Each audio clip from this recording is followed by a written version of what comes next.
अथ महाराज परीक्षित द्वारा कलियुग का दमन। सूत जी कहते हैं, सोनक जी, वहां पहुंचकर राजा परीक्षित ने देखा कि एक राजवेशधारी शूद्र हाथ में डंडा लिए है और गाय बैल के एक जोड़े को इस तरह पीटता जा रहा है जैसे उनका कोई स्वामी ही ना हो। वह कमल तंतु के समान श्वेत रंग का बैल एक पैर से खड़ा कांप रहा था और शूद्र की ताड़ना से पीड़ित और भयभीत होकर मूत्र त्याग कर रहा था। धर्म उपयोगी दूध, घी आदि हविष्य पराधों को देने वाली वह गाय भी बार बार शूद्रों के पैरों की ठोकरें खाकर अत्यंत दीन हो रही थी। एक तो वह स्वयं ही दुबली पतली थी, दूसरे उसका बछड़ा भी उसके पास नहीं था। उसे भूख लगी हुई थी और उसकी आंखों से आंसू बहते जा रहे थे। स्वर्ण जटित रथ पर चढ़े हुए राजा परीक्षित ने अपना धनुष चढ़ाकर मेघ के समान गंभीर वाणी से उसको ललकारा। अरे तू कौन है जो बलवान होकर भी मेरे राज्य के इन दुर्बल प्राणियों को बलपूर्वक मार रहा है? तूने नट की भांति वेश तो राजा का सा बना रखा है, परंतु कर्म से तो शूद्र जान पड़ता है। हमारे दादा अर्जुन के साथ भगवान श्री कृष्ण के परम धाम पधार जाने पर तो इस प्रकार निर्जन स्थान में निरपराधों पर प्रहार करने वाला तू अपराधी है, अतः वध के योग्य है। कलयुग ताड़ गया कि वे अब मुझे मार ही डालना चाहते हैं, अतः झटपट उसने अपने राज चिन्ह उतार डाले और भय विह्वल होकर उनके चरणों में अपना सिर रख दिया। परीक्षित बड़े यशस्वी, दीनवत्सल और शरणागत रक्षक थे।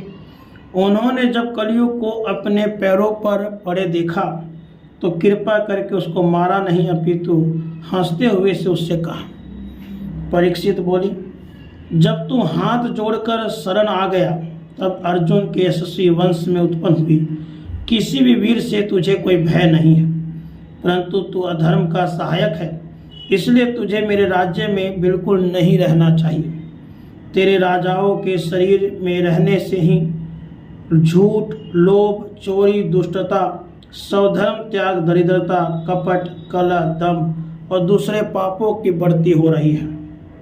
अतः धर्म के साथ ही इस ब्रह्मावत में तू एक क्षण के लिए भी मत ठहरना, क्योंकि यह धर्म और सत्य का निवास स्थान है। इस क्षेत्र में यज्ञ विधि के जानने वाले महात्मा यज्ञों के द्वारा यज्ञ पुरुष भगवान की आराधना करते रहते हैं। इस देश में भगवान श्रीहरि यज्ञों के रूप में निवास करते हैं। यज्ञों के द्वारा उनकी पूजा होती है और वे यज्ञ करने वालों का कल्याण करते हैं। वे सर्वात्मा भगवान वायु की भांति समस्त चराचर जीवों के भीतर और बाहर एक रस स्थित रहते हुए उनकी कामनाओं को पूर्ण करते रहते हैं। सूत जी कहते हैं, परीक्षित की यह आज्ञा सुनकर कलयुग सिहर उठा। यमराज के समान मारने के लिए उद्यत हाथ में तलवार लिए हुए परीक्षित से वह बोला। कली ने कहा, सार्वभौम, आपकी आज्ञा से जहाँ कहीं भी मैं रहने का विचार करता हूँ वहीं देखता हूँ आप धनुष पर बाण चढ़ाए खड़े हैं। धार्मिक शिरोमणि, आप मुझे वह स्थान बतलाइए जहाँ मैं आपकी आज्ञा का पालन करता हुआ स्थिर होकर रह सकूँ। सूत जी कहते हैं, कलयुग की प्रार्थना स्वीकार करके राजा परीक्षित ने उसे 4 स्थान दिए: द्यूत, मद्यपान, स्त्री संग और हिंसा। इन स्थानों में क्रमशः असत्य, मद, आसक्ति और निर्दयता, ये 4 प्रकार के अधर्म निवास करते हैं। उसने और भी स्थान मांगे, तब समर्थ परीक्षित ने उसे रहने के लिए एक और स्थान सुवर्ण अर्थात धन दिया। इस प्रकार कलयुग के 5 स्थान हो गए: झूठ, मद, काम, वैर और रजोगुण। परीक्षित के दिए हुए उन्हीं 5 स्थानों में अधर्म का मूल कारण कली उनकी आज्ञाओं का पालन करता हुआ निवास करने लगा। इसलिए आत्म कल्याणकामी पुरुष को इन 5 स्थानों का सेवन कभी नहीं करना चाहिए।